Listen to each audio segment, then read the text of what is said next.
Hi, I'm back again and I'm late. This was supposed to come out in May for Mermay. We could all just pretend we're still in the middle of May. Let's make this as concise as I can. Last time I discovered Pause Oc challenges and I love them so much that I decided to make one of my own. Mermay felt like the perfect occasion. So that was the theme. I gave it a go thinking that as its creator, it would thank me by giving me pretty and easy prompts. Oh boy, was I wrong. I definitely made the prompts way too difficult, so I will make another one. It's not an addiction, I can stop whenever I want, okay? Before we begin, I have to warn you. For the prompt selection, I will give you my unscripted commentary reaction. You will be amazed by my eloquence. I don't want you to get shocked, but I start speaking English mixed with fluent silence, okay. And I know, this is a language that's really difficult to learn, so no many speak it, but worry not because I will translate it for you in the subtitles. Enjoy. Okay, let's do this. Features. Purple strip jellyfish. Okay. Hair. No. Why? Okay. Accessories. Ooh. Okay. Personality. Scary. Oh. Okay. Color palette. Pretty colors. Okay. You are amazed. I know, but let us begin. Here I have the prompts and reference for easy access. As always, we start with the sketch. This one's just to see how this creature is going to work. Scared jellyfish was the only thing I could think of. In my mind, it looked really pretty, but my skills cannot meet my expectations yet. I went to some Pinterest to figure out what scary actually looks like. And I came to the conclusion that for something to be scary, it has to be half hidden and the ambient has to be dark. The first poses didn't convince me, so I went back to Pinterest and found this lovely image. Definitely won't think about it while driving at night. The lanky arms look a little bit like tentacles, so it was perfect. But then I thought of Slenderman and I just added the tentacles in the back. I also sketched how I wanted the light to look like. Then I went a little Lovecraftian and put oral arms in its mouth.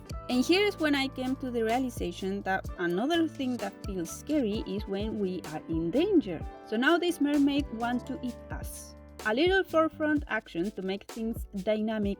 The mohawk with the Davy Jones looked too busy, so I erased the oral arms. What looks scarier than mouth tentacles? No mouth at all! This looks like a good reference for the finger things. I have to set aside some time to just work on my line quality. Right now it's not bad, but when you compare it to this, that's my goal.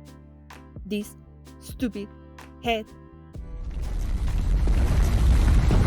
Beady eyes are always good, giving the lines a little pizzazz. Now that I have a little more understanding of the upper arm anatomy, I chose to elongate the deltoid and the biceps. I just know how they look, not what they're called.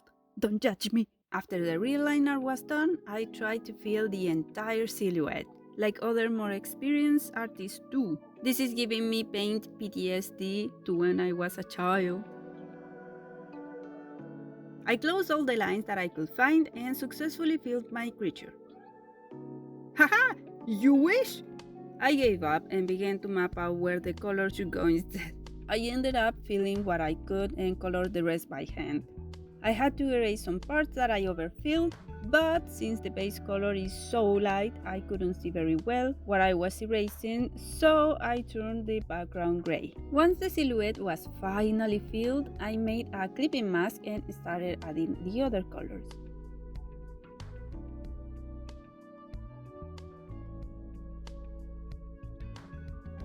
I definitely have to work on brush strokes because this detailing could look better. I have to admit I was having a tough time painting this. I gave it panda eyes. I remember that I had this brush. It's a lot of tiny dots and saved the detailed part of the process. I used it everywhere. On another layer, and with a brush with half opacity, I colored the oral arms. I forgot about the tentacles in the back and jumped to the background. Whoops! I was trying to recreate a deep ocean vibe, but without a reference, so it looks off. I erased some of the dark color from the shadow to make it seem like the tentacles were closer to the camera, POV, us. Then I realized I was using a color that was too desaturated, aka grayish, and erased more to make the ends of the tentacles pop. The other thing that I realized was that I didn't paint shadows on the creature's body. After that I said frick the last layer and started all over again, with a deeper color. But since now I knew what I wanted this to look like, I did it a lot faster and better looking. I gave it beautiful shiny eyes full of love, and I started experimenting with the light that was coming from above. Added my signature, because why not? And this creature was done. You know what? I'm pretty proud of how it turned out. At that time I couldn't really see it because this was so challenging for me that I was a little burnt out. But now that some time has passed since the last time I saw this, I really like it. Let's continue with the second one. I have to say, I thought I had it tough with the jellyfish creature. Up until this moment, I didn't know how much suffering a paint could give you. You can't spell paint without pain, am I right, fellas? Anyways, once again I spoke fluent silence, okay? But I'll be translating it for you. Remember that this audio was recorded before I realized that I had to paint all of this. I was so happy. Anyways, enjoy! Next one. Features... Blanket octopus. Okay, that's pretty. Feature... hair... Ooh, okay. Accessories. Ooh, oh, I love this. I'm loving this one. Personality. Messy. How am I going to portray messy? Okay. We can. Color palette. Okay, a Christmas one. Perfect. Oh, sweet summer child, you were so naive. Because I couldn't figure out how to draw messy, I went to Pinterest for inspiration. Hair everywhere was the conclusion I reached. I was so happy with these prompts. After drawing the creepy creature, I could go back to draw pretty girls. The long hair, the blanket octopus bottom. Have you seen those? They look beautiful. If you know how to paint them properly, that is. Here's when I realized long wavy hair is not easy. I flat out gave up and went to the body. First I thought she could be reading something, but I couldn't get the hands right and I didn't look for a reference. But you should use reference if you want to improve. Do as I say, not as I do. Then I thought, how convenient. This doesn't portray messy enough. Why don't I change this arm that I cannot get right and do a pose I'm a little bit more familiar with instead. She should have a bag full of stuff and then we make the stuff look messy. I changed her face to make her look like she was struggling to find what she was looking for because the bag was so messy.